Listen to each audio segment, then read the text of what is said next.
আমরা পৃথিবীতে অনেক শত্রুতা দেখেছি, কিন্তু এটাও দেখেছি যখন মানুষ মৃত্যুর কোলে ঢলে পড়ে তখন শত্রু বন্ধু হয়ে যায়, শত্রু তার জন্য দোয়া করে।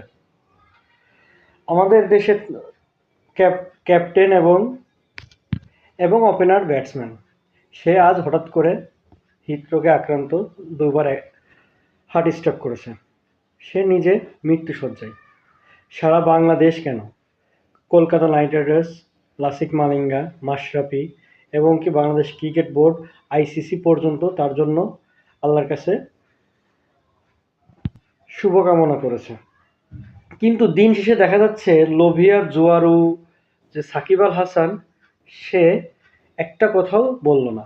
কেন? সে এখনো বলতে পারতো যে তামিম, তোর সাথে যা হয়েছে হয়েছে, আমি তোর সবকিছু ভুলে তোর শুভকামনা করতেছি। মানে একটা লোক কতটা নিচে নামলে এরকম হতে পারে? যখন তার সাকিবের খারাপ সময় গেছিল, সে ঠিকই দেখা যাচ্ছে হজ করতে গেছে, এ আল্লাহর কাছে ফরদে কামাচ্ছে। যখনই সে তার ভালো দিন ফেরত আসতেছে, তখনই সে ওয়ান এক্স বেট, একটা বেটিং সাইট নিয়ে সে পড়ে আছে, টাকার পিছনে পড়ে আছে। তার মানে ও যদি বদনাও উদ্বোধন করাতে ওর টাকা হয়, ও তাও করবে। ও এত নিচে নামছে।